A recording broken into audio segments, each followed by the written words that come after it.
Ladies and gentlemen, and friends of Jack Benny, the National Broadcasting Company is very happy to welcome you here tonight, and we appreciate your joining in with us in this testimonial to a great artist. We feel that it is fitting and proper that another great artist act as master of ceremonies at this meeting. So it gives me great pleasure to introduce to you as our master of ceremonies a man who for 12 years has entertained the American audience. He is known as the Great Discoverer. He discovered, I think, every known radio actor except Jack Benny. And he recently discovered John Barrymore. It gives me great pleasure to introduce to you a man who has done much in the entertainment world, much to give great pleasure and entertainment to millions upon millions of American people, one who has earned the right to preside here as a great artist, one who has presided at programs in the National Broadcasting Company for 12 years, Rudy Vallee.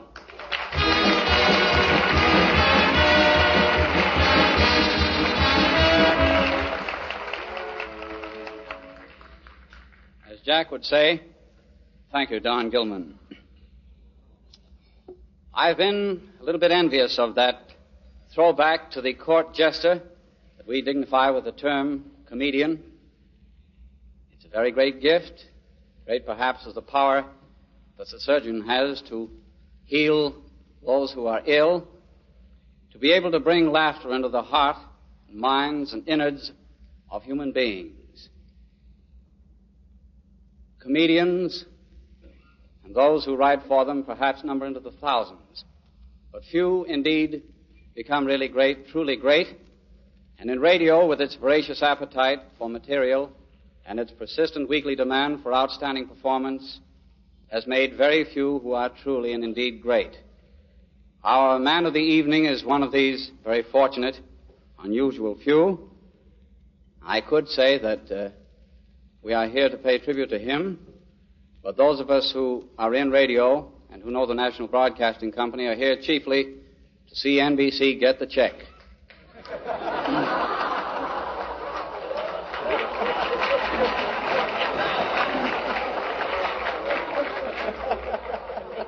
We're here to see NBC pay at the source. And if you didn't enjoy your dinner, might I suggest a little later on that you order something special. Anything you'd like. The best thing in the house. Caviar, if possible. And if you didn't enjoy the wine, get the best vintage of 1932 and 33. Those were the best years. Order plenty of it. I want to see NBC go deep this time.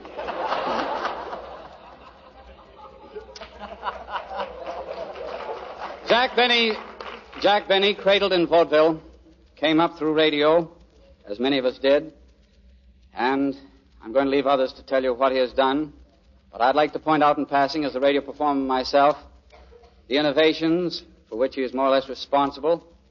He wasn't the first to take a band leader or a singer and make him a speaking part of his program, but at least he had the courage to change them in midstream, which many of us have never done.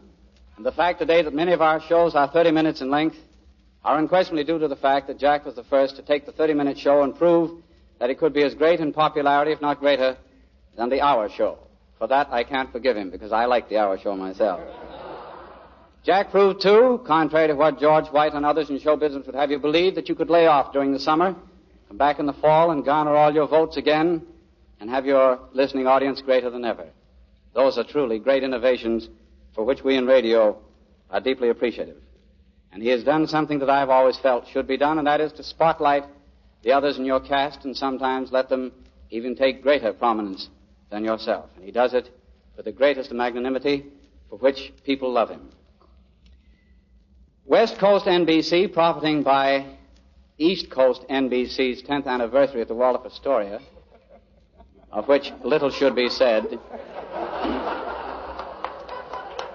has decided to make tonight's affair one of wit, humor, comedy. The laity, those with their dry as dust statistics and speeches, will be in the minority. I asked for a gong so as Junior Major Bowles I might gong them into obscurity if they went over too much allotted time. That was denied me, but I hope that those who are not of the comedy trend will make their speeches very brief this evening, because we want it to be a gay evening. We want the speeches and even the comedy to be short so that you can come back to ordering the special meals and your champagne and enjoy yourself dancing afterwards.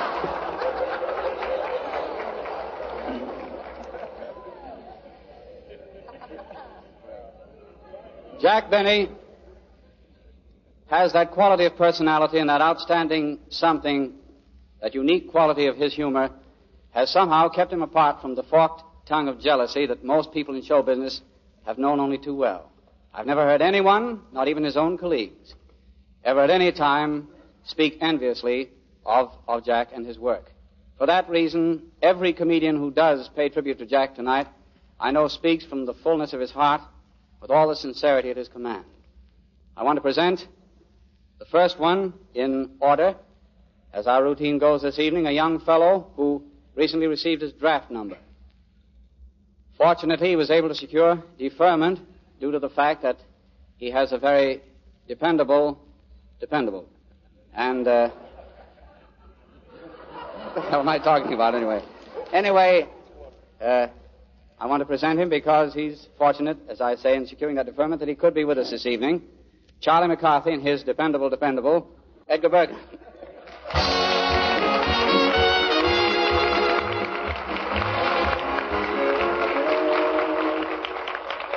Well, I can't do justice to this tribute to Jack Benny without my partner, Charlie McCarthy. And I believe between the two of us, we'll do it up as it should be done. Charlie.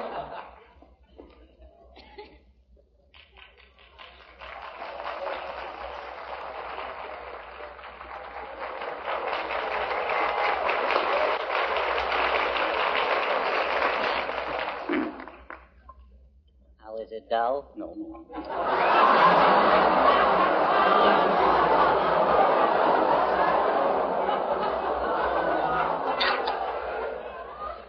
Did Benny get any laughs? No.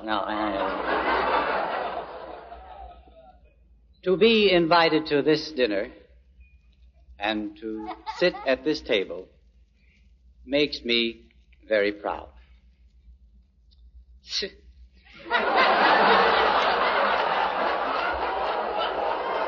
I'm dying, folks. I'm bleeding blood, all right. To have an opportunity to express my admiration for that great showman, that comedian, Jack Benny. I'm very happy to have that occasion. That ain't the way you talk about him around the house. All right.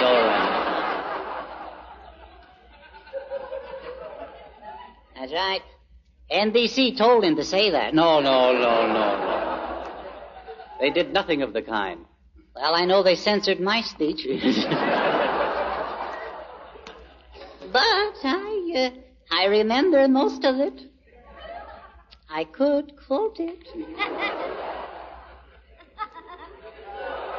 By God, I will.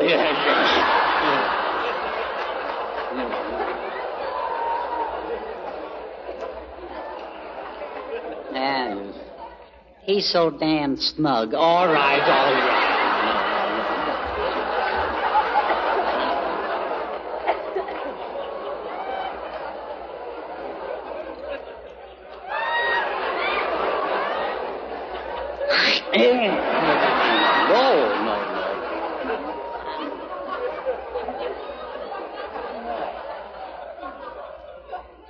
Think I could make it. All right.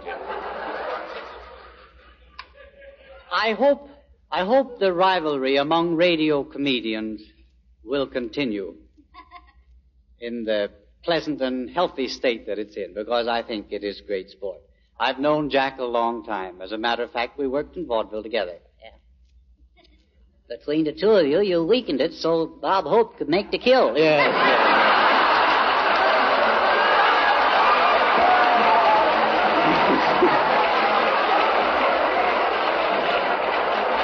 Charlie,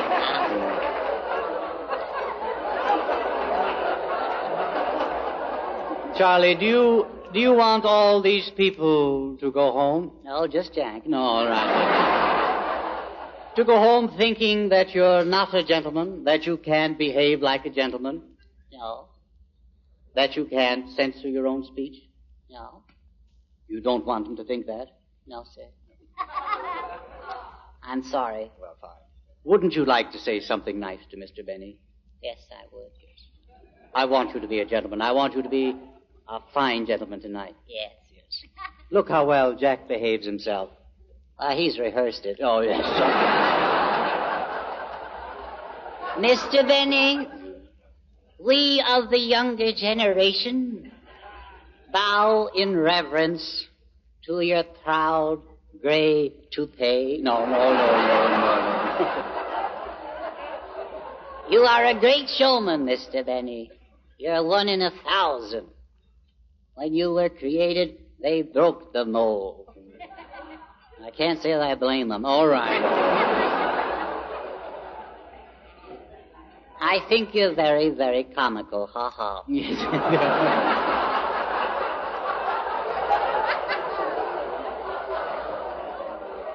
Even though your Crosley may not be as high as ours, even though you do not have as great a listening audience, it does not mean that you're no good entirely. Well, not really.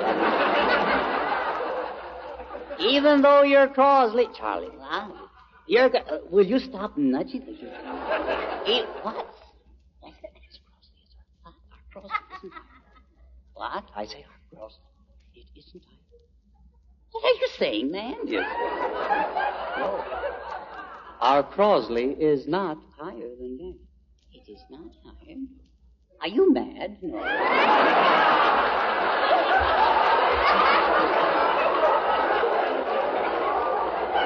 He is a grand showman. He is. Are you sure about that? He's a lovable fellow. What is our Crosley? Ours? Yes. Our Crosley is 31.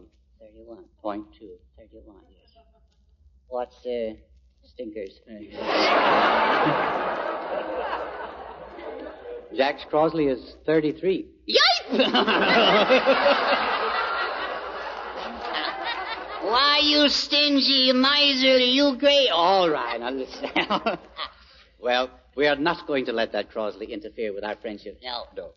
No, we're far above that. Yeah? Then why do you whip me every time you read the Crosley? No. I'm not even allowed to mention Rochester's name around the house. Oh. It isn't Chase and Sanborn that's keeping you awake at night. It's Jell-O. Is that so?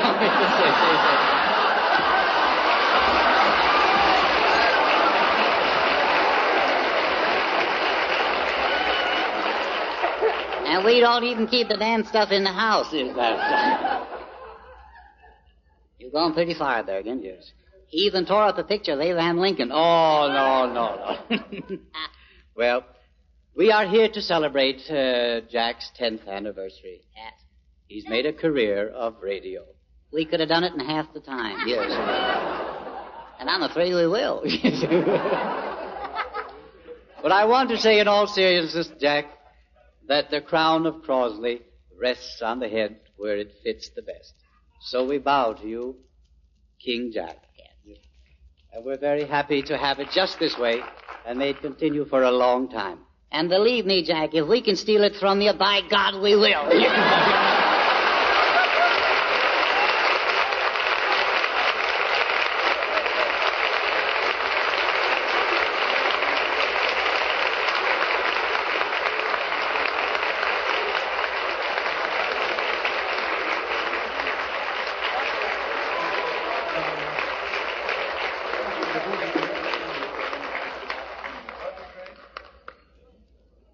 These two personalities, like our man of the evening, were cradled in vaudeville.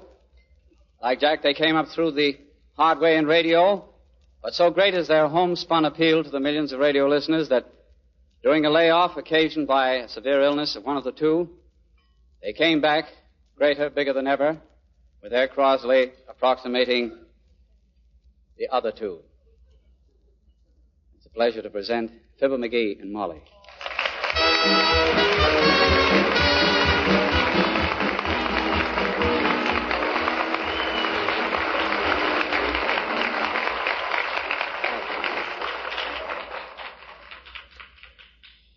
Thank you, ladies and gentlemen. We just want to briefly congratulate Jack Benny sincerely on his 10th anniversary.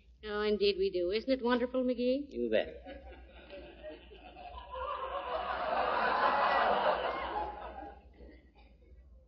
Any guy that can parlay a fiddle and a polar bear and Fred Allen into a career deserves all he can get. And what does he get? What does he get? Yeah, what does he get? Why, he gets a fine dinner and 35% off on all RCA radios. That's really wonderful. Thank God they finally took our picture.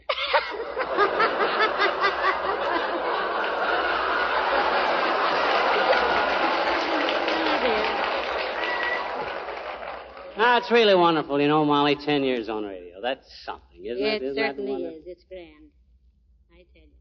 How long have we been on the radio? How long have we been on? Yeah. 16 years. 16 years. What did NBC give us on our 10th anniversary? Don't you remember, dearie? No. Why, that's the year they started signing our contracts with Inc.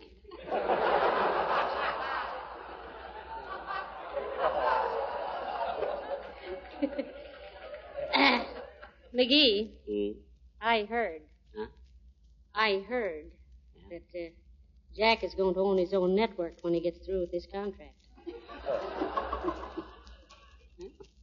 Why not? NBC has to give a network to somebody.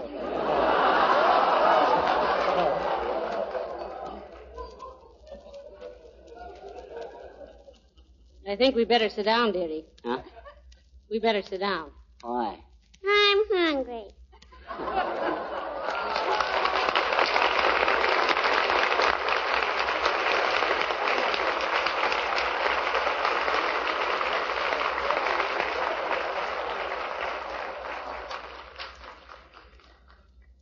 Just why the sponsor should be the butt of so many jokes in radio is something I've never been able to understand, because after all, he's the man who pays and pays and pays. Although sometimes his wife may run the program, it's still the man who pays.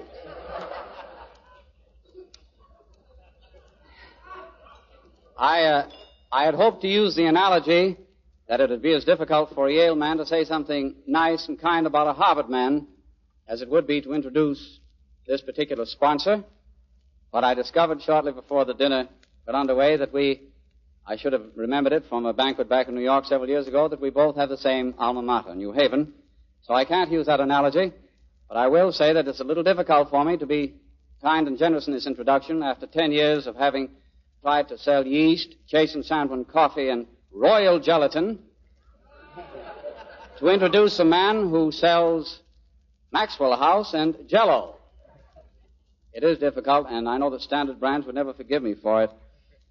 But I do feel that most of you should realize that this man is the very important keystone in the arch of all that is radio. For the benefit of the uninitiated, radio consists of vaguely 3 or 4 forces. First, the sponsor, the advertising agency, the network, and the performer. And any hostile legislation or any forces inimical to the interests of any one of the 4 is a death knell to radio.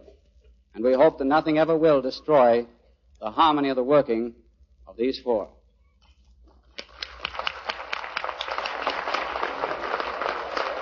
It wasn't until these sponsors dared to unloosen their purse strings and invest millions of dollars a year in radio programs that radio came into big time into its own.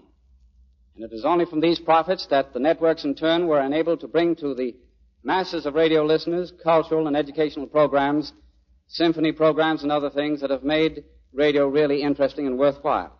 So I feel that the debt to the sponsors is indeed a very great one.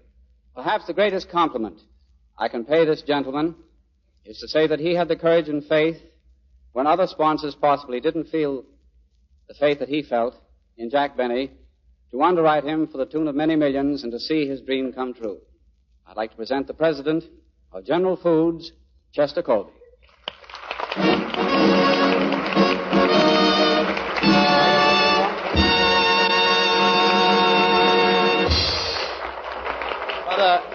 Brother, may I correct myself? Colby Chester. Mr. Toastmaster, guest of honor, ladies and gentlemen, I would be negligent indeed if I did not express to our host and the great organization he represents profound appreciation for this wonderful tribute to Jack Benny. I am sure the hero of the evening would be the first, however, to pay deference to the men and women who have provided the physical means whereby his fame has been established. As millions of Americans sit nightly in their royal boxes, their own homes, and listen while history and art and science, joy and sorrow, and the human interest stories of the daily life of a great people are brought before us, we are apt to forget the years of research, the vast sums of money, and the devotion of the inventive minds that have made it all possible. We pay them tribute too. As a spokesman for the General Foods family, I am profoundly pleased to appear here tonight at the birthday party of our famous son. Frankly, I think you all should know that our boy Jack has been no pampered son. He has shaped his career in the American tradition. He has made good on his own. He is truly a self-made success. And certainly he has been a success, unprecedented in the world of entertainment. Incidentally, perhaps it would not be amiss if for a moment we examined the role played, not by this outstanding favorite of radio, but by the sponsor. What is the sponsor's job? Well, one job is giving autographs. By the way, Jack, I must get yours before I leave. You have been getting mine for every week. Now for the last 7 years. But seriously, it is our belief that a sponsor has a tremendous responsibility to the public.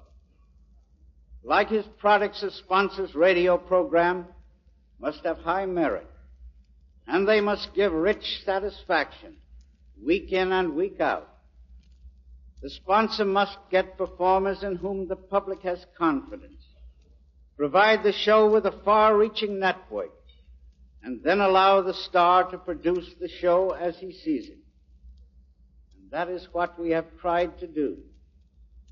We have given Jack Benny free rein to entertain and delight, to build up a unique characterization.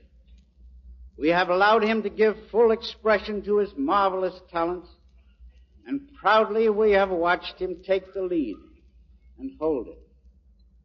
That is why I say that if this night is a great triumph and glory for Jack Benny, it is because he deserves it. He has earned it. It is his alone. The boy from Waukegan has the goods, and the radio public will agree with me. He delivers it every time he goes to bat.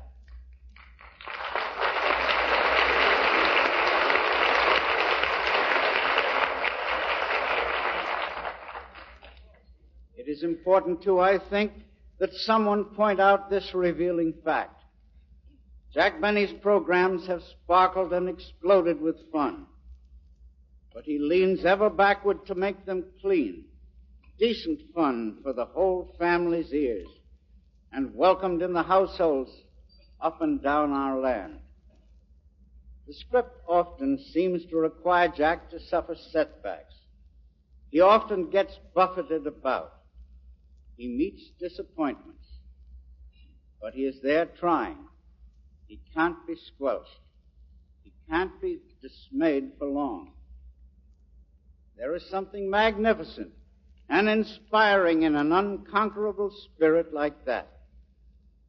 perhaps secreted in the tumult of laughter, there is a brave lesson for all of us in the Jack Benny program. Yes, he'll do. He'll pass any test. After all, you remember the famous old Latin saying, Bene homo generosus. Bene alumnus. Bene judex ropi bene. Freely translated, this means a gentleman, a scholar, a judge of a good cigar. Yes, indeed, those old Romans knew their bene.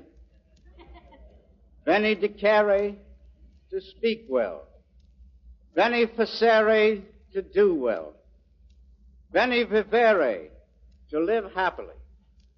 Bene populi, belonging to the people. And that's our Jack. So I salute you, Jack Benny, and Mary Livingston, too.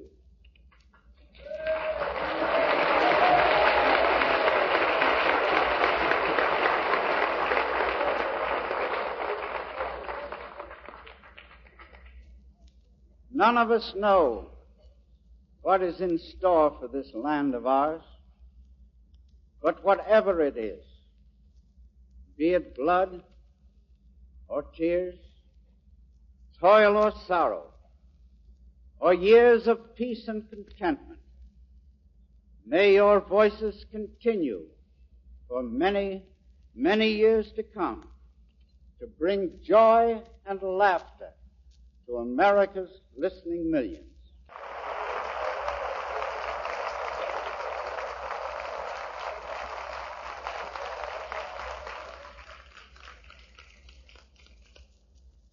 Now you see what we learn up at New Haven. Thank you. Thank you, Brother Eli, for your brevity and for your faith in Jack Benny. I find words feeble in trying to express the word friendship, and these two people are perhaps the dearest friends that Jack Benny and Mary Livingston know. Together they've shared their hopes, their joys, their sorrows, and their very great triumphs. Two of the finest people in radio. I rarely use the word swell, but I'll say two of the swellest people in radio, Grace George and Gracia.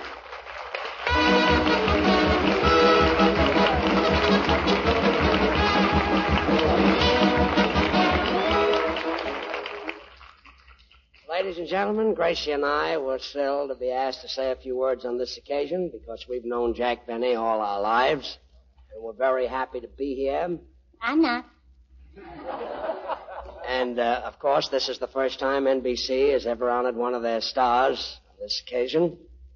And it's really a thrill. It's really a thrill to be here tonight. I don't think so. Oh, quiet. And if there's anything you want to know about Jack, I'll be glad to tell you. Because nobody cares what I think. Of course. Nobody ever listens to me except myself. But you can't go by me. I listen to anybody. I've known Jack all my life. I'm well As a matter of fact, we've been handled by the same Anyway, I've got my own ideas about this dinner.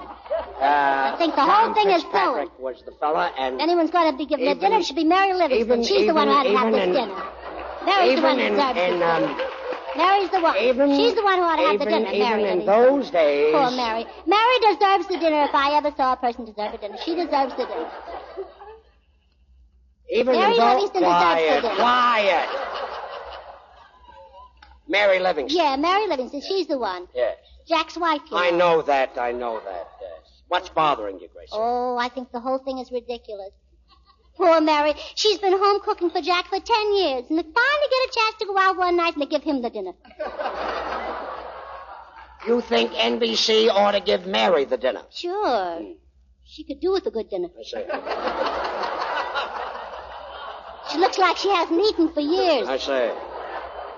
Yeah, the kid has been leading a hard life. Sure, that's just because Jack is cheap, that's Cheap, all. yes. Just plain cheap. Yeah, the cheapest fella in the whole world, I guess. He doesn't pay her enough to buy peanuts.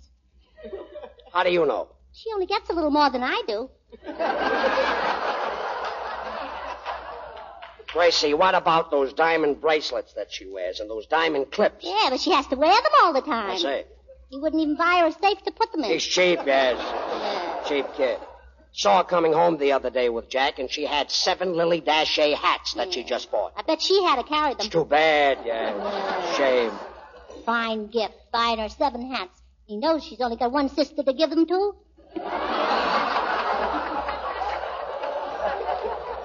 Her sister, Babe. Yeah, Babe. yeah. That's the one that's married to that black-faced comedian, Mike Plum. Yeah.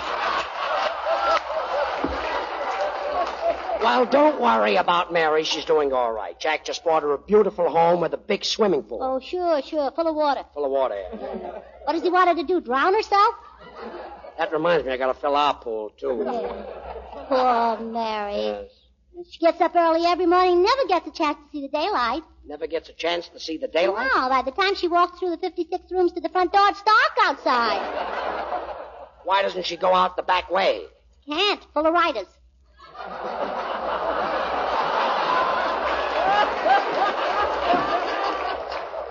Full of writers? Sure. Got writers in the back room? Sure, Jack uses them on the back room floor instead of bearskin rugs. That Bill Morrow must feel at home there. Sure, he does. Yes. You know, you can kill yourself if you step on his head. Yes. Very slippery. Yes, I know. All right, Gracie, Jack is a big meanie. Yes, He's a heavy. He certainly is. He's a bad man. Yeah. And look at Mary's poor brother, Hillard. Yeah. Jack ever give him an opportunity? Never, No. Let's have Hillard take a bow. Let's have Hillard take a bow, Mary. Hillard, take a bow. Come on. Gee. There's a kid that could use a good dinner. Oh, yes, he could. Jack only pays him $500 a week. Yeah, well, where's the advancement in that? I guess no advancement. Wasn't Jack's brother-in-law? I bet he could be working at the May Company. I wouldn't be a bit surprised. That's Hillard over there. Yeah. Yes, he should be very proud to have Jack for brother-in-law. Well, I guess it could be worse. Of course it could be. Sure, it could be Cantor's son-in-law. That would be. That wouldn't be good. You know, I know Hillard when he was a little baby. Really? Yes. Bet he looked like Arthur Lyons. Yes, he did.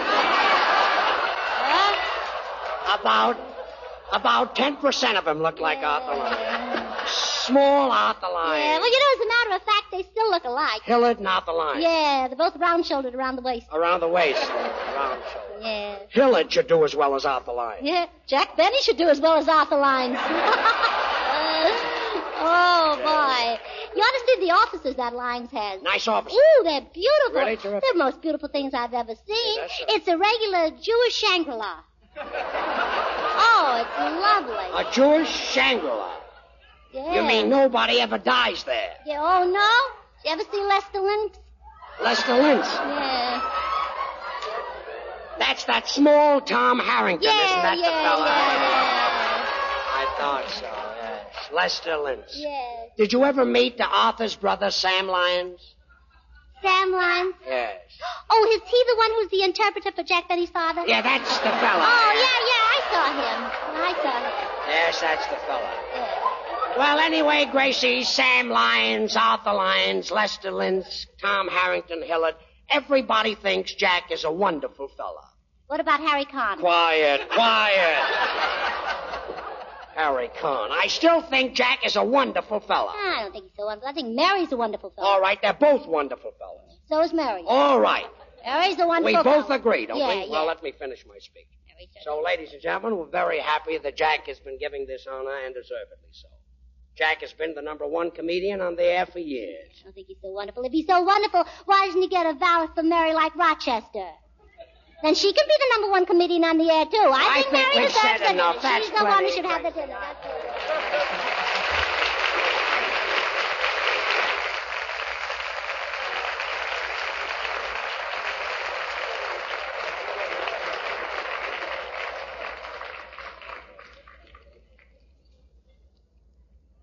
I remember this young fellow, he of the retroussé nose, in a show called Ballyhoo in 1932 or 33,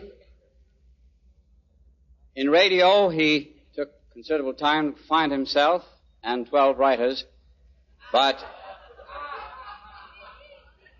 when he did find himself, his socko and youthful type of humor has captured the imagination of radio audiences and is one of the pride and joys of the National Broadcasting Company and his sponsor. It's a pleasure to present the young man who popularized Thanks for the Memory, or the boy who popularized Irium, or the boy who popularized the tooth powder, or Bob Hope.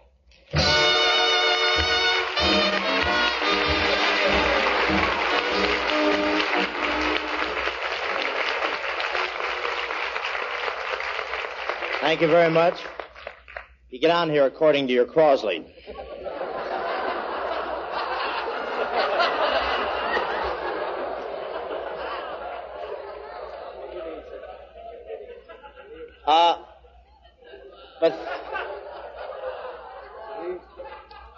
But I'm very happy to be here. Thank you, Mr. Valley.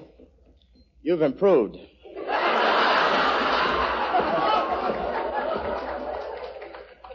I don't know, you seem to be a different Valley. You're stronger. I guess that's him holding up Barrymore. But anyway, I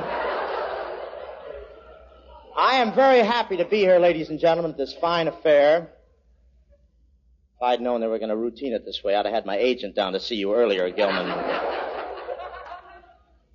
But I really haven't much material prepared. I'm also working pictures.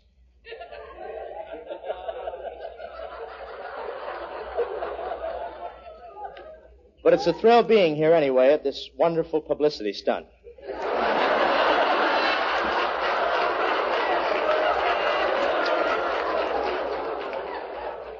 I think this night may revive Benny.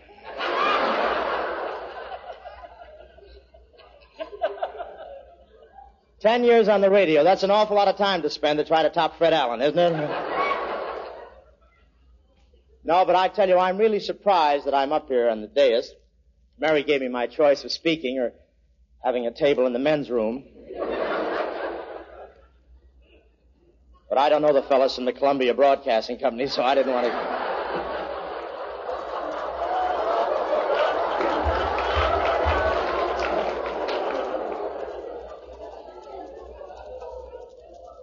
But it's a kick anyway, and this is a fine dinner. I want to congratulate NBC. It's a great dinner. I've tasted the food and the drinks and everything, and I don't think it's possible if they have to sell the Blue Network just to pay for this. Getting back to our guest of honor, and sincerely, Jack, I don't have to tell you, he does a great program. In fact, he's my favorite among the older comedians.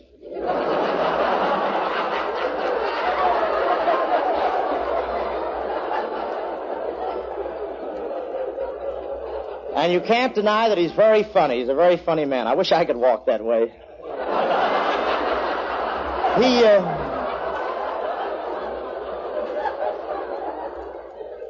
And he's had a lot of rating for years. He never has to worry about rating.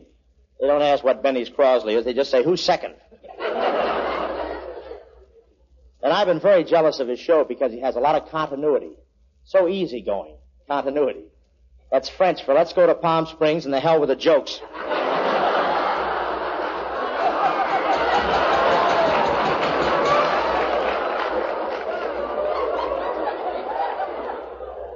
But I followed Jack for years. I heard him. I think I heard his first program on the air. I laughed so hard I dropped my earphones. Really, it was wonderful.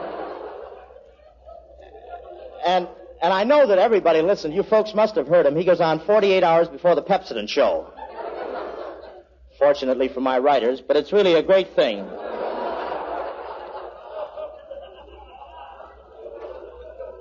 And that's really an achievement, 10 years in the radio. In that time, 10 years, you could make enough money really to afford the kind of food your ulcers won't let you eat.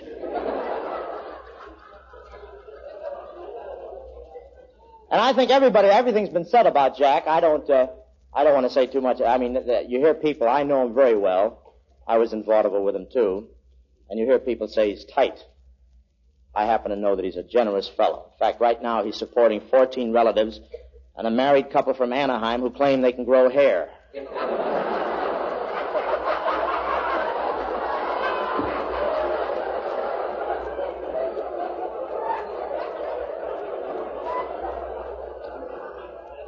And you know that radio is rough on hair. In fact, your forehead and your Crosley go up together.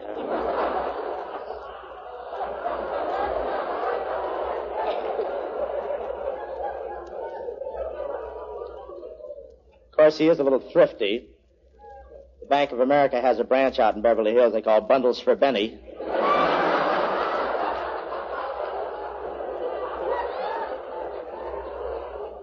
And every week he goes over to Crosby's house, and they decide whether they're going to foreclose on the White House or not. In fact, it's a toss-up in Hollywood whether Benny or Crosby have, which one has the most money. You can't decide. Neither one of them will toss up anything.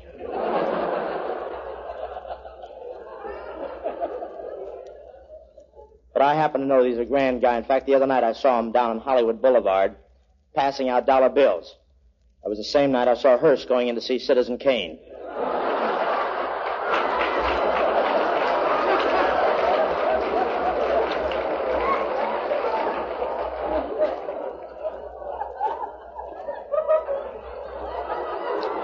But really, I've tried to be funny, and I just want to be serious for just a few minutes, which would probably be funnier. And I just happen to know that we all know that Jack is a great, great comedian. Has a style, and all I want to say is that when bigger laughs are manufactured, Rochester will get them. Thank you very much.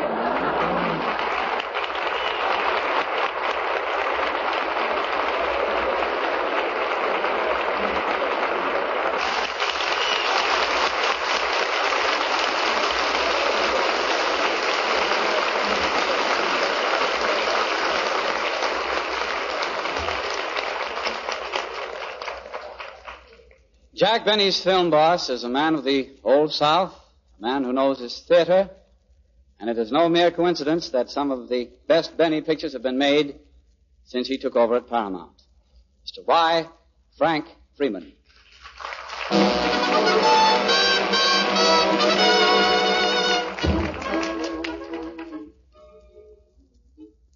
Paper shaking in my hand is not caused by any breeze. That's not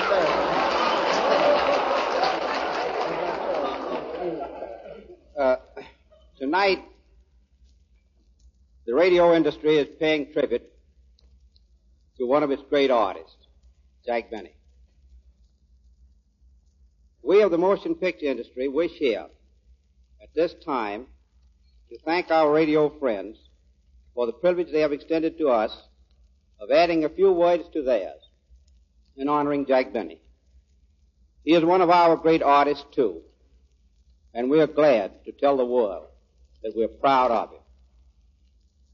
Laughter today is a priceless treasure.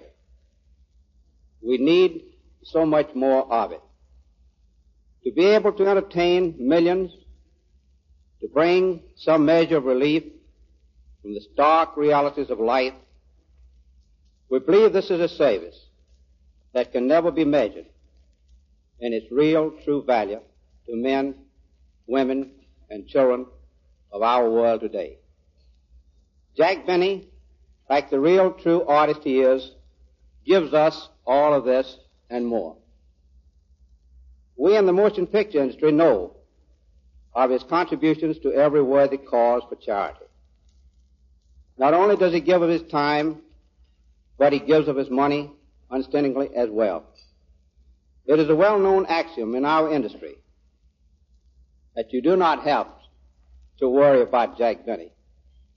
He always does his share and a lot more.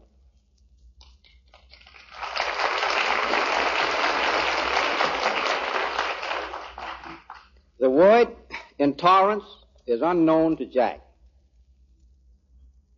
To the worthy cause, he gives of his time, of his energy, and of his money, regardless of religion, race, or creed. He typifies the real, true American spirit.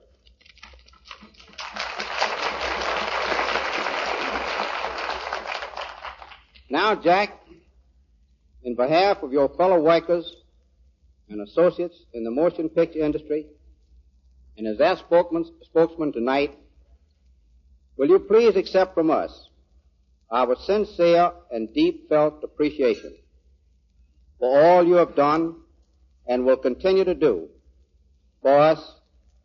And please further accept from us our tribute to you, first, to Jack Benny as one of us, second, to Jack Benny, the real, true, great artist, and third, to Jack Benny, the humanitarian and friend of all mankind.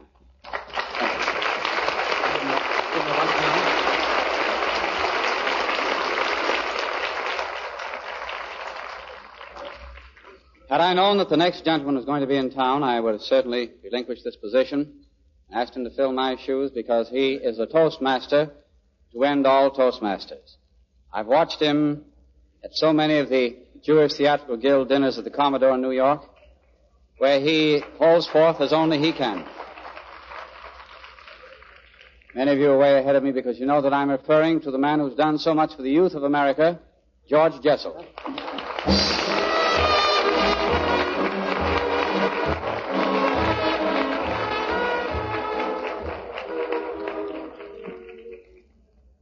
Mr. Toastmaster, honored guests, ladies and gentlemen, this is a distinct privilege to be asked to speak here tonight. I have spoken at ever so many dinners in the past 6 or 7 months, and I'm very honored to have been asked to come here. I've had a particularly busy season. Those of you who have been reading the newspapers will know I've been particularly busy this year.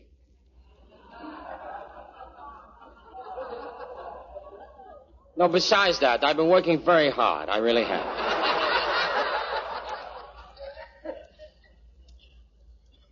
My coming here to make a speech is the quintessence of actual sincerity because I am in no way associated with any of the guest of honor's activities. I'm not active in the radio. I'm not active in pictures. To be very truthful, outside of Gin Rummy, I'm not active in anything.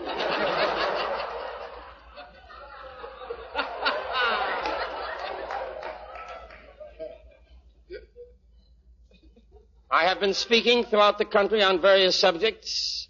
I should say within the last 6 or 7 months, I have spoken on practically everything you can think of. From an address at Harvard College to a benefit for the poor assistant directors of Odessa.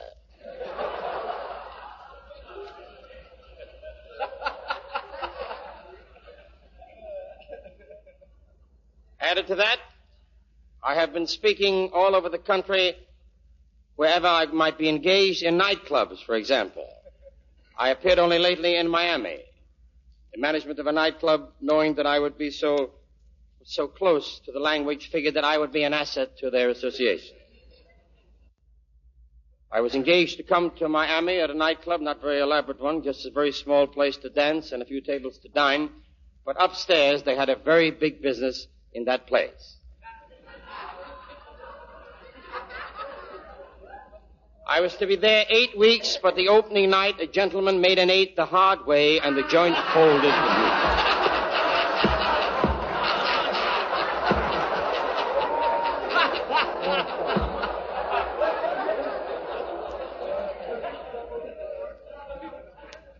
Mr. John Royal, whom I've known for many, many years,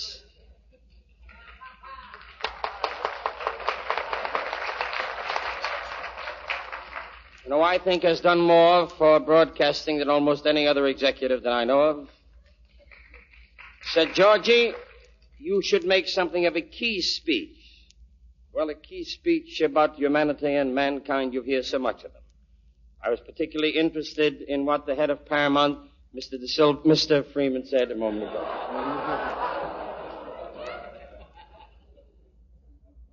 I have known Benny for a long, long time. We were associated in vaudeville. Alas, poor vaudeville, gone down the road with forgotten fads like rats for women's hair, shaving cups, and single features. Mr. Benny and I appeared together along. He was at that time Benny and Woods, a musical act, classical music in dress clothes, and the audiences laughed like hell. He then became a monologist on his own, Ben K. Benny. It was a vogue at that time to have a middle initial. Most people thought there was a profundity to have a middle initial. George M. Cohan, Sam H. Harris, John L. Sullivan, Ben K. Benny, and Chico Dice Marx. I remember his routine. A funny thing, he said, happened coming to the theater today.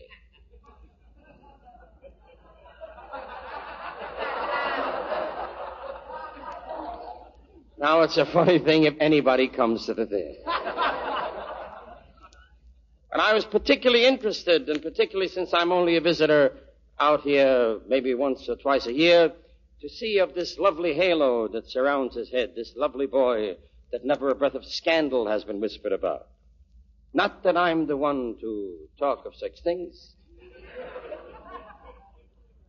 I recall saying goodnight to my fiancée at that time, the current fiancée, at Toledo, Ohio. As I kissed her goodbye, he kissed her hello, and answered very whimsically it was the only game in town. I like this fellow. I've known him a long time. I know his father, the William Allen White of Waukegan. I met him only a short time ago in Miami. He said, "Did you hear my son Jack the other night?" I said, "No, he's on Sunday. This is Thursday." He said, "No, he was on a charity program, Bagels for Britain." And as I say, I come here, ladies and gentlemen, with only admiration in my heart.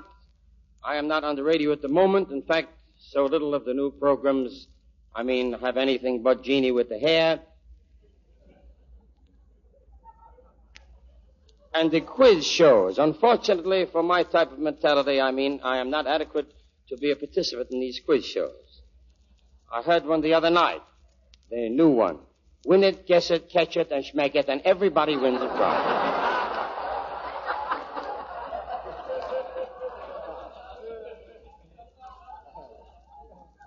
Vitally interesting.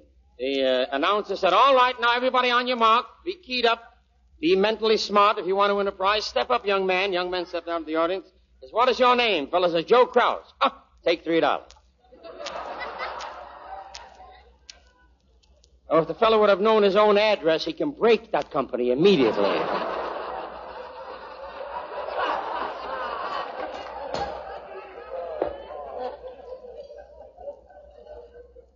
I've come a long way, ladies and gentlemen. And the shrine is far where my weary feet might be. I come from a little town over 3,000 miles away, formerly called New Amsterdam.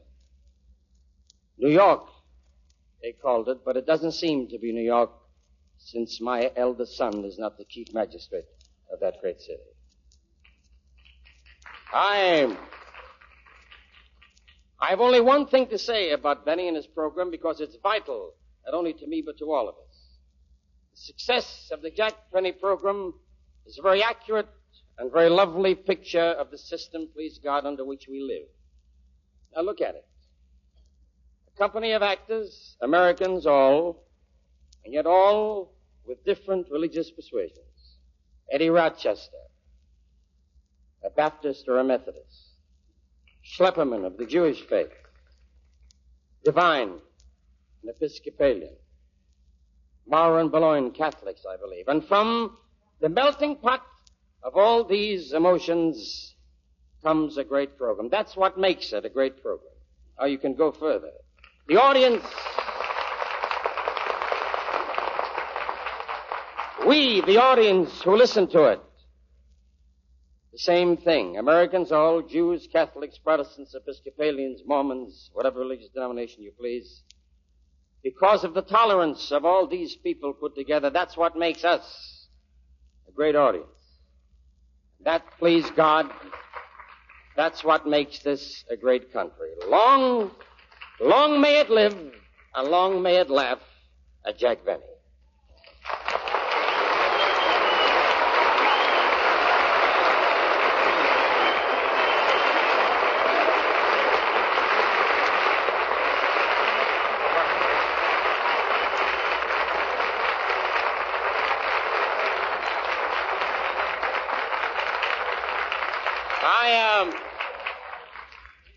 It was with all apologies to the Toastmaster, it was my duty at one time to be Toastmaster for the city of New York without portfolio.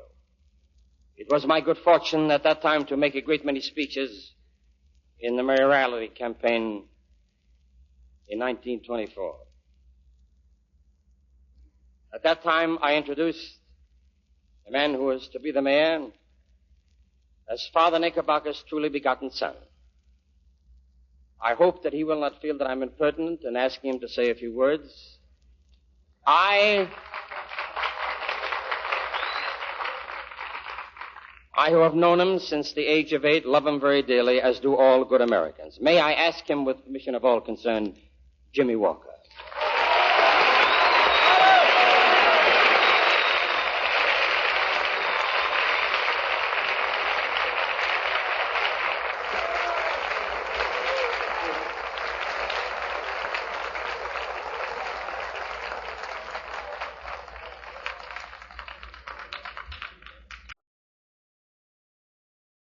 This is the first time that my dearest of all friends has ever injected me into a family quarrel.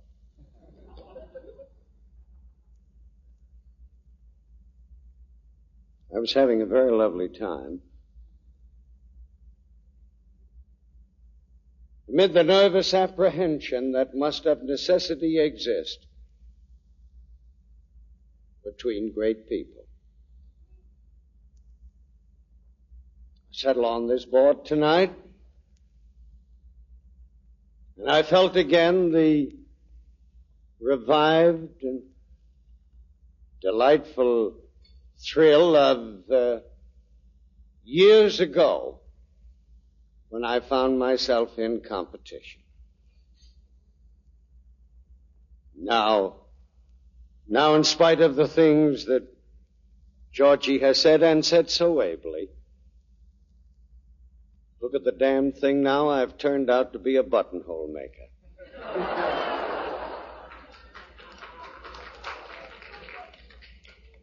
Jack, I'm very happy to be here.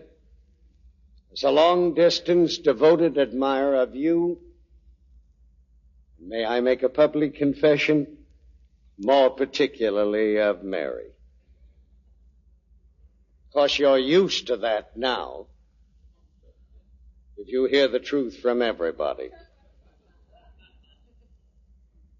But thanks to this very unusual, very marvelous gathering, and after 10 years' absence from these very delightful, if uncertain, circumstances that obtain in Hollywood, I find myself back with the privilege of renewing. I hate those damn lights because, thanks very much. There was a time a great many people here couldn't see me, but I'm very happy to be able to see them tonight.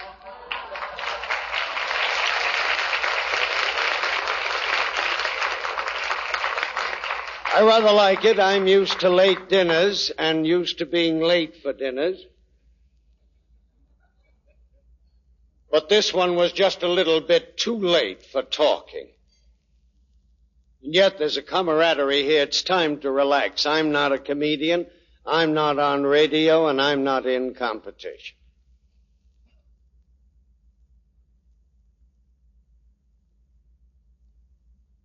I just have one word to say. It's exemplified by the great popularity which Jack Benny and his company have earned throughout this country. And it is this: that in some parts of the world, when they forgot to laugh, they remembered to fight.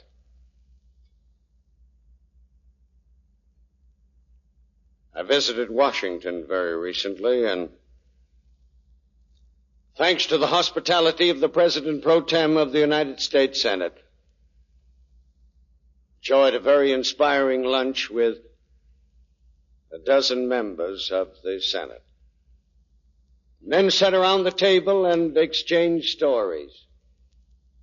The cares of state and the worries of the world were behind them. They were human. And I left that room with a feeling that if the same feeling existed around the world, there wouldn't be the difficulties that hang heavily over you and me. To these young people, they are young comparatively because everybody that I meet nowadays, though he may be tottering and palsied, finds a relative measure of saying, well, I'm younger than Walker. Just shows you, Jack, how publicity does creep up and accumulate. I would like to be able and privileged tonight, something which I have put out of my mind completely, and with great satisfaction to myself to speak authoritatively, to speak for the most blessed and the most beloved people, largely because of its great cosmopolitan population, the people of my native and my beloved city.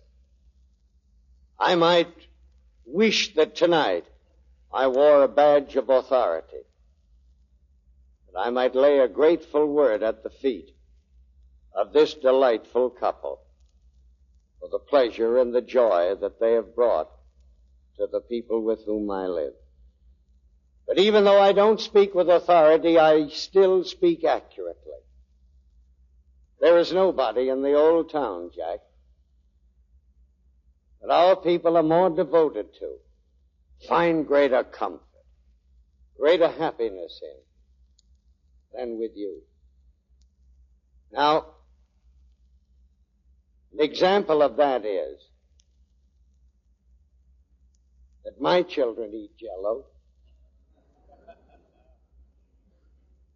and they eat it because their parents wouldn't probably have known about it if it weren't for you. And if it's been a profit to you, please have the personal satisfaction that it's been a mutual profit. Is that a plug? Or I don't know. If it isn't,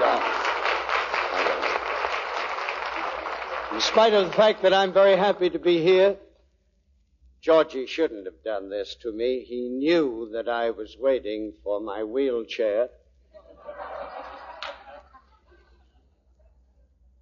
And he knew that I needed to be revived before I should attempt any such thing as this. For though the words are halting, and the speech is uncertain, the heart is full. Full not only for this delightful couple, but with a thrill of feeling of a renewal of old and very genuine acquaintance. Because I'm the one fellow that really knows that Hollywood is not all synthetic.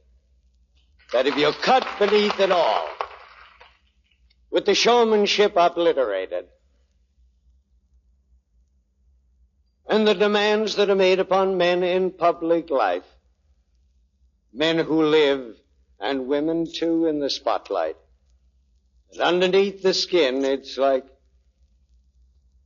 His Lordship's lady and Julie O'Grady. We're all just human beings, and because of that, we are devoted to this lovely couple. Thanks.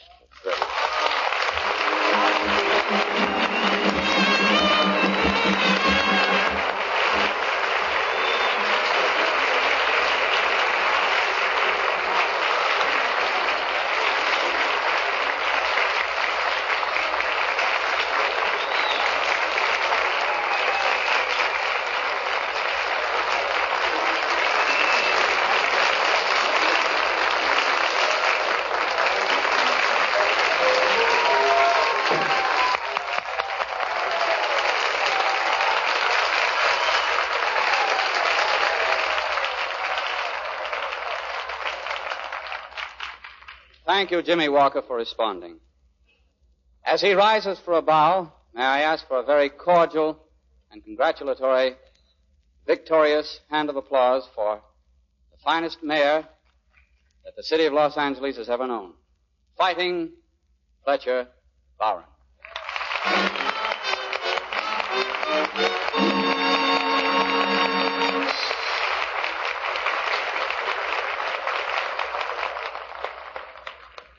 And a very cordial welcome for that dynamo who directs affairs out at 20th Century Fox Studios, Darrell F. Zanuck.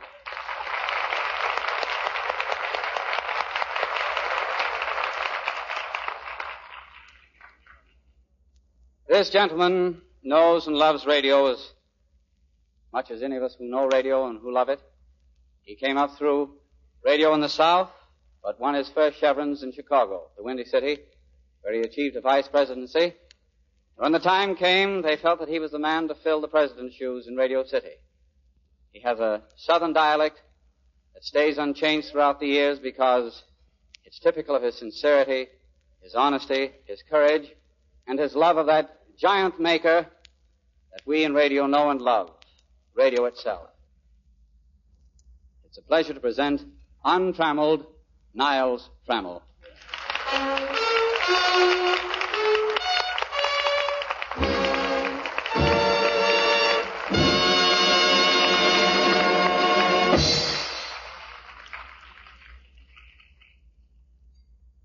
Mr. Toastmaster, our honored guests, and ladies and gentlemen, I'm delighted to be in Los Angeles and Hollywood tonight. Just 18 years ago, I was peddling receiving sets, radio receiving sets, here in Los Angeles and Hollywood. And I'm delighted to be able to return here tonight and find that we're still enjoying that delightful Florida weather that I enjoyed at that time. Seriously, I'm delighted to be here tonight for three very important reasons. First, I'm grateful for the privilege of saluting you men and women of the motion picture industry for what you have contributed to the development of Southern California and the entire nation, for what you have contributed to the enjoyment and education of millions of Americans, and what you have done to spread the American way and the American culture to every corner of the world.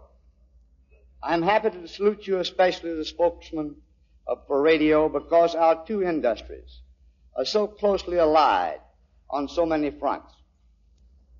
In common, we appeal to and hope to amuse great masses of people. We cater to mass demand for entertainment and enlightenment. We reach for the friendship of our Latin American neighbors and draw on talent resources that each of us develop. We have given you star after star, and you have used them, made them shine all the brighter, and given them back to us, increased in stature and in value. And for this, radio thanks the motion picture industry. The second reason I'm delighted to be here tonight is the privilege of paying tribute to one of the great private enterprises of our country, the great General Foods Corporation, and to the able and distinguished chairman of its board of directors, Mr. Colby Chester.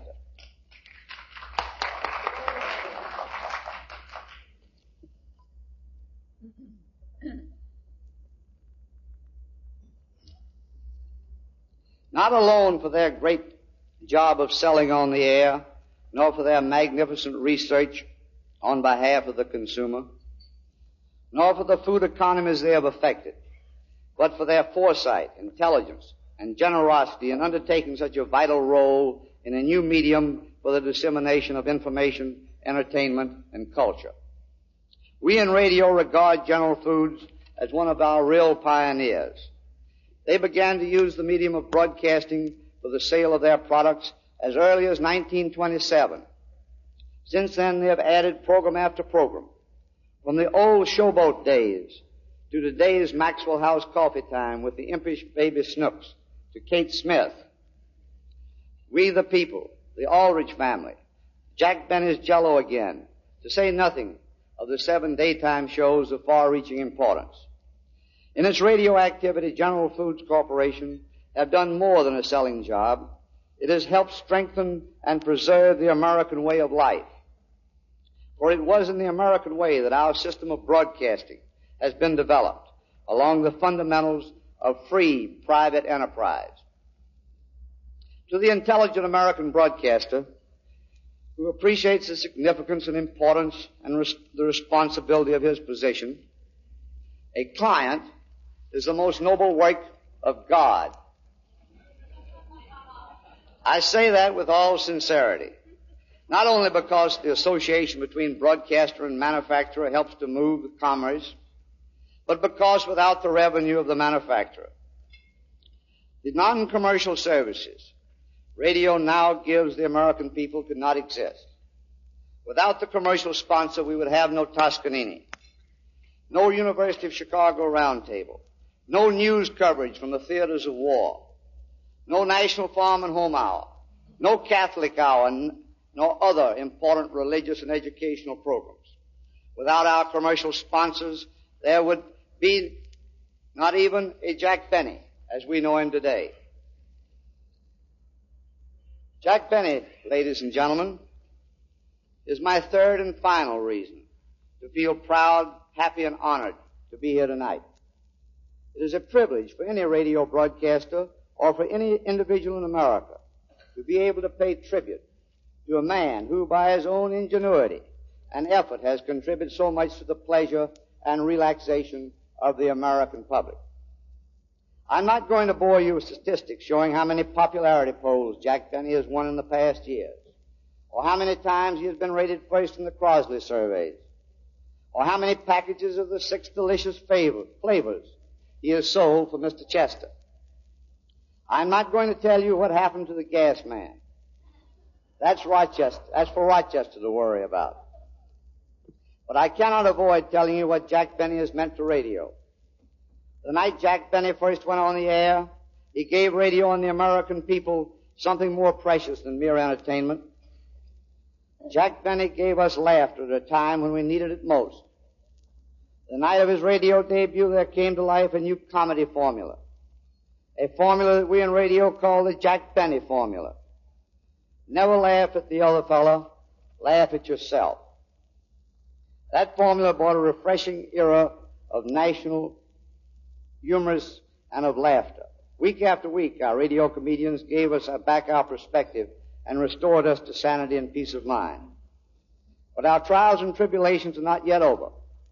The spot we are seeking in front of our eyes are mere specks in the light of what future holds in store. For the past 18 months, most of the news radio has given the American people has been bad. And it seems the worst is yet to come. It is in times like these that we are compelled to ask ourselves, what is the greatest asset of a nation girding itself for the defense not only of its own shores, but of an entire hemisphere? My answer is this: the morale of the American people. You and I know that war is not always won on the battlefront. More often it is won on the home front. It is the everyday people, the backbone of America, who in the past decade turned to Jack Benny and to other radio and screen comedians for relaxation and sanity. It is to the Jack Bennys they will continue to turn whenever we go to war, whether we go to war or not. And so, the greatest thing that radio and motion pictures and all other forms of entertainment can do in our present national emergency, or for the sake of national defense in the future, is this: maintain the national morale by continuing to give the American people the same natural sources of relaxation and entertainment so admirably exemplified by the outstanding work of the man we honor tonight on his 10th year in radio. And ladies and gentlemen, at this particular time, I would like very much to call on our guest of honor, Mr. Jack Benny.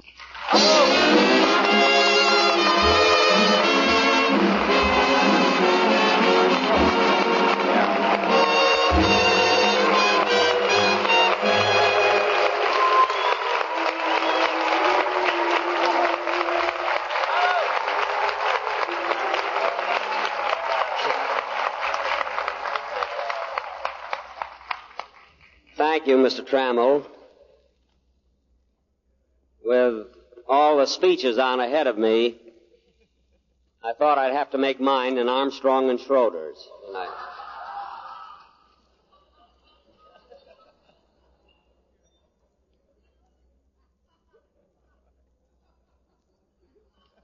Ladies and gentlemen, friends, Mr. Trammell, Toastmaster. First of all, I want to thank NBC for inviting so many comedians to speak here tonight.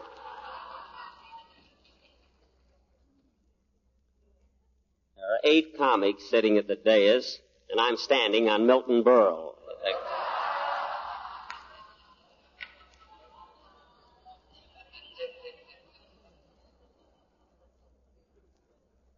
Now, God knows, ladies and gentlemen, I'm not a ham, and I don't mind how many laughs comedians or any of the fellas get on ahead of me. But I do think that when the guest of honor is a comedian, he should be protected as much as possible. I've always maintained that when you give a testimonial dinner as a tribute to a comedian, don't louse him up.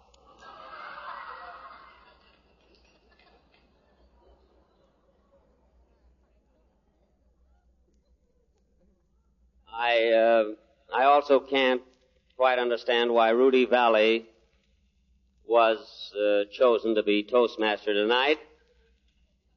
As Mr. Gilman said, I happen to be one of the few actors in our business who was not discovered by Rudy Valley. Not only was I not discovered by Rudy Valley, I was also not discovered by Gus Edwards, Joe Pasternak, or Sol Lesser.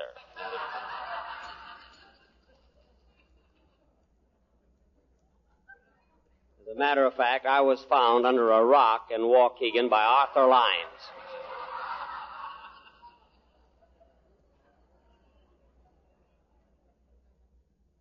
When Arthur brought me to New York, his brother Sam took a look at me and said, let's sign him up. He's good for 10 years in radio. That's the only lie Sam ever told that turned out right.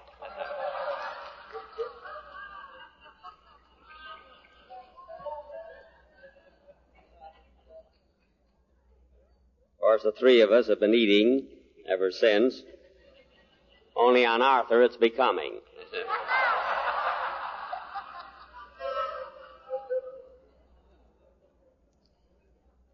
If I won't bore you, ladies and gentlemen, I'd like to tell you why and how we all happen to be here tonight. Originally, NBC was not supposed to give me this dinner. I first submitted the idea to General Foods.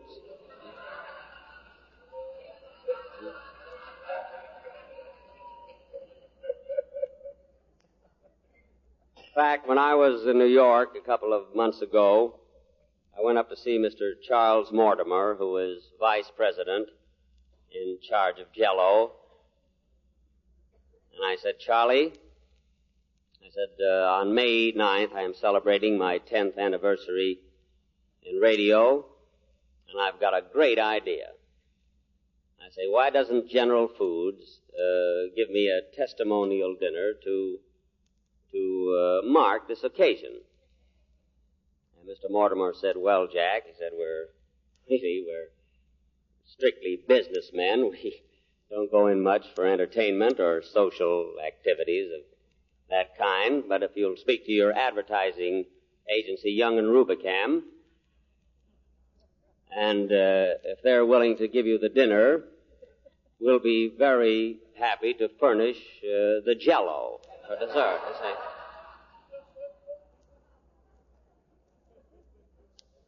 So I went over to see Tom Harrington, who is the vice president of Young and Rubicam, and of course it was kind of difficult to mention the subject of a dinner to Harrington. He looked like he hasn't had a square meal in his life.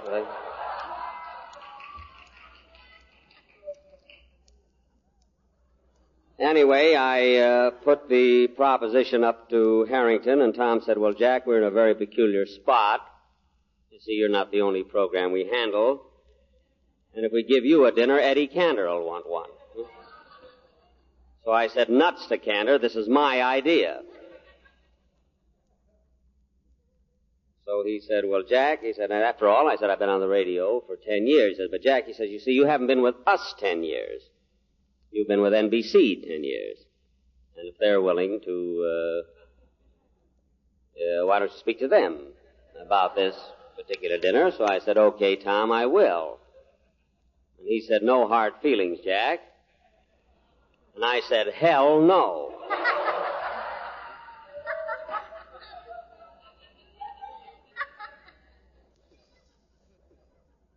So I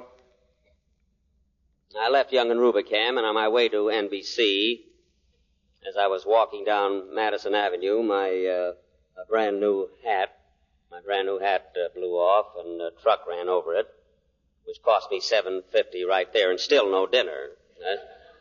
So I went to see Miss Bertha Brainerd, who is a big shot with NBC. And I put the proposition up to her. And she said, well, Jack, she said, you see, says it is a great idea, and it's too bad about your hat.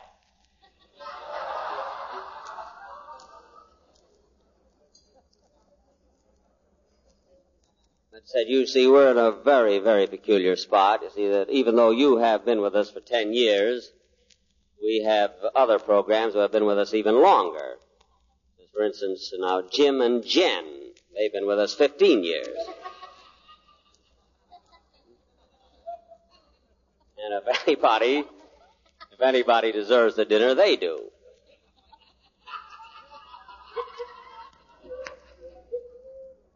So I said, who's Jim and Jen? And she says, they go on every morning from 7 to 7:15. So I said, give them a breakfast. I want dinner.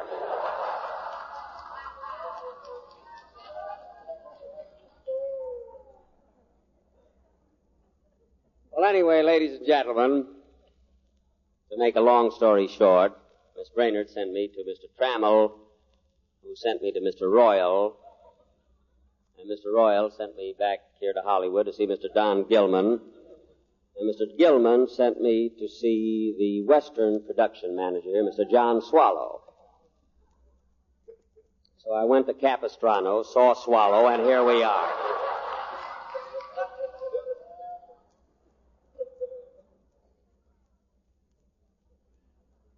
But I am really very happy that we had such a swell affair tonight. I considered all the pannings I got from my rival comedians as being great eulogies. As far as Bob Hope is concerned, incidentally, one of the waiters here I know is Bob Hope's writer.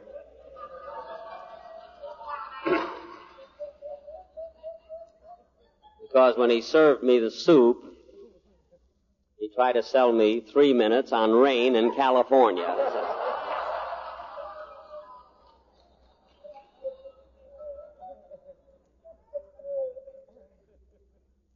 But anyway, ladies and gentlemen, now that NBC talked me into this dinner,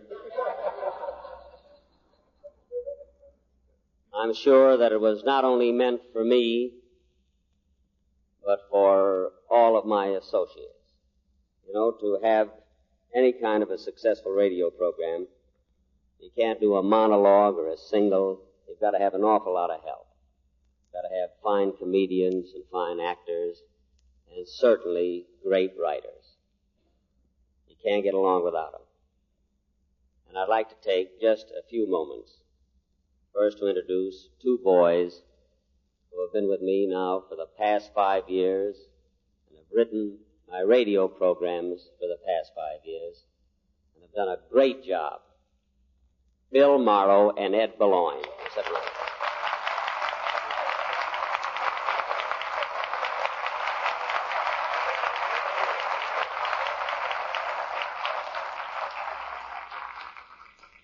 The only reason I introduced them, I wanted to see if they could stand up.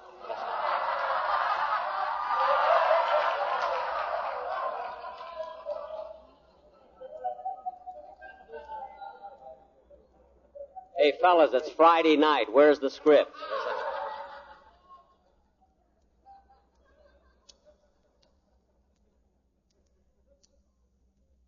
I would like to introduce next, ladies and gentlemen, someone who has been with me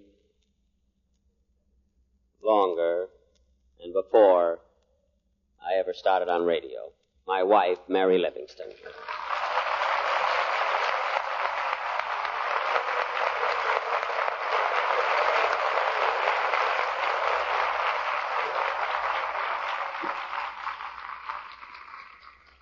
I'd like to have my little wife say something, but she can't do a goddamn thing.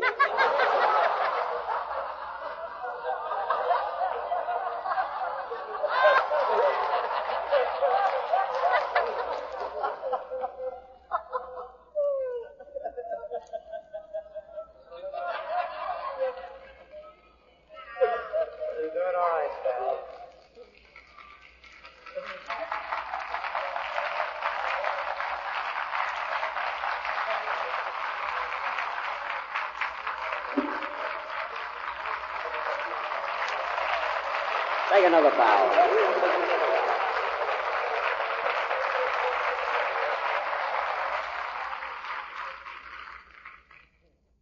And next, may I introduce a chap. Huh? Oh, really? No, she'd be a wreck if she had to do something, really.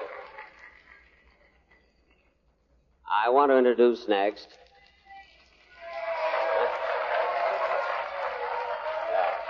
Mary says no. You know, I'm something like Arthur Lines. You know, I found Mary under a pair of socks in the May Company.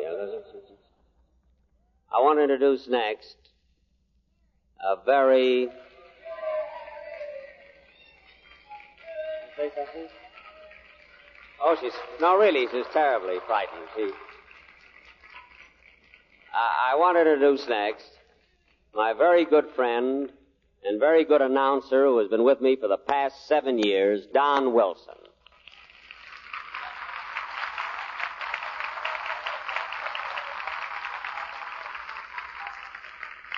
If you don't think I pay salaries, get a load of that stomach. That's there. I'm awfully sorry that Phil Harris can't be with us tonight. He's playing one-night stands. He's in Monrovia tonight, I think. When he hits the town about the size of Pasadena, it stays a week there, you know. Next, ladies and gentlemen, I want to introduce my Charlie McCarthy, Dennis Day. Thank you.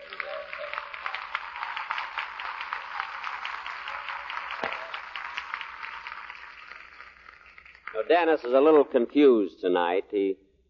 He thinks Georgie Jessel is giving this dinner for Burns and Allen in the Palladium. You don't know. I think that Schlepperman is with us tonight as a guest, and I'd like to have him just take a bow. Sam Hearn. Schlepperman.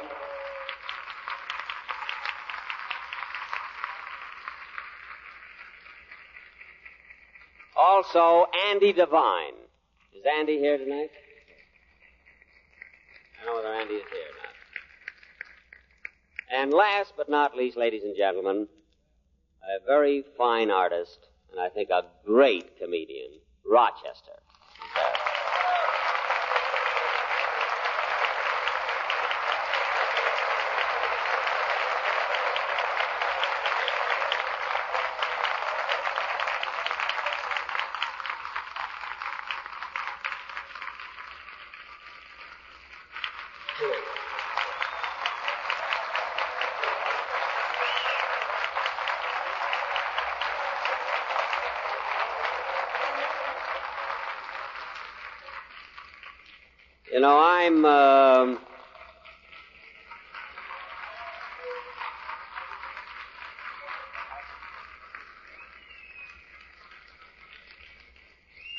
You know, I'm starting a new picture at 20th Century Fox called Charlie's Aunt. I'm starting it Monday. And Rochester won't steal that picture, but because he's not going to be in it.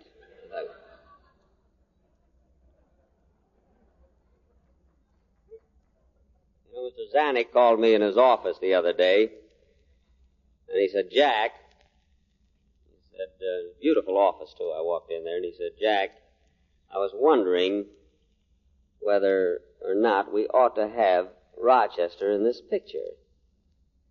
And I said, well, no, Mr. Zanuck. I said, really, I think I can get all the laughs I need on my own. So he got right down off his horse and hit me with his mallet right there.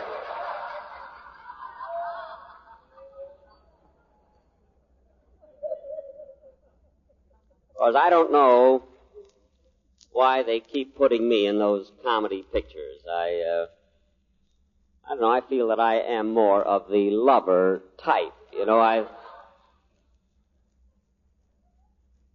That I could play those light stories, where you have a lot of love interest and everything. I'm really very good at that. Of course, this whole thing would be much more believable.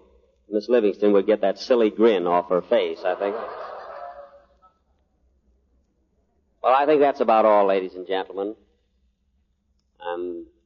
Have been terribly nervous tonight, naturally. But I do want to thank NBC for their wonderful gesture. And I can truthfully say this is the most thrilling and exciting evening that I have ever had in my life. And I hope I will be with NBC for the rest of my radio career. I also want to thank my sponsors and the Young and Rubicam Agency for our delightful association. And thanks to all my friends for coming here tonight. Thank you very, very much.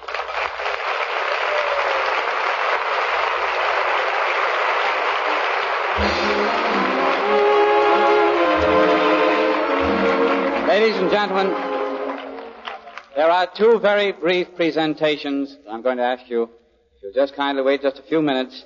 I turn the microphone again to Mr. Freeman.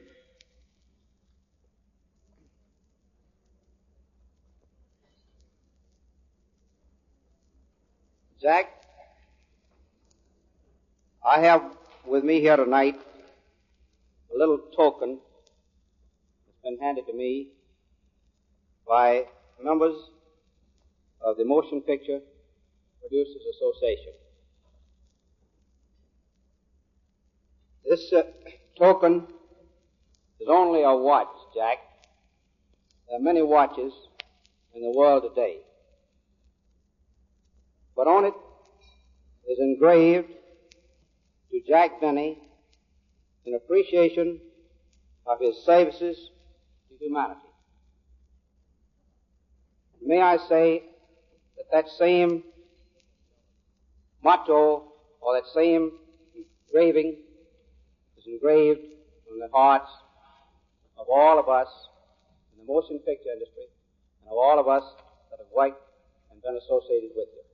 And that goes far beyond, Jack, the watch that we hand to you.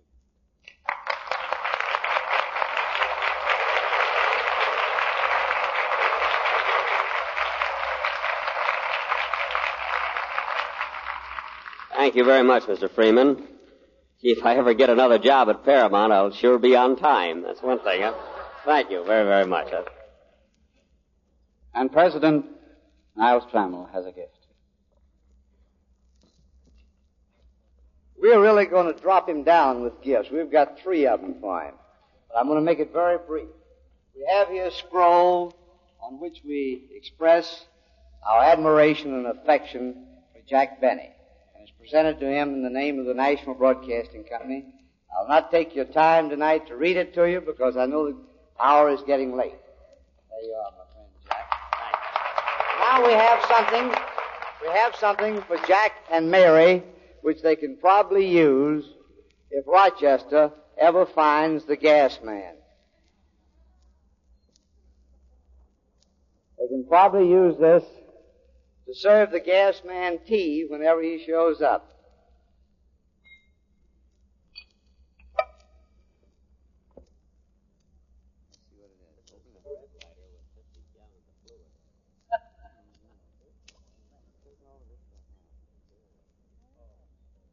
In other words, ladies and gentlemen, it's a silver service. It doesn't show up.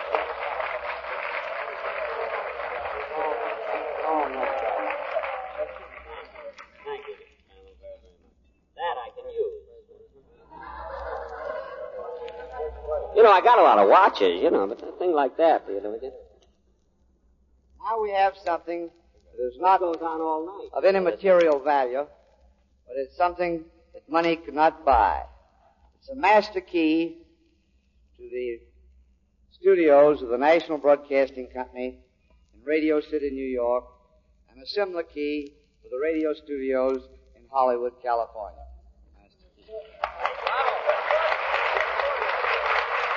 Thank you very much. Thank you.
America.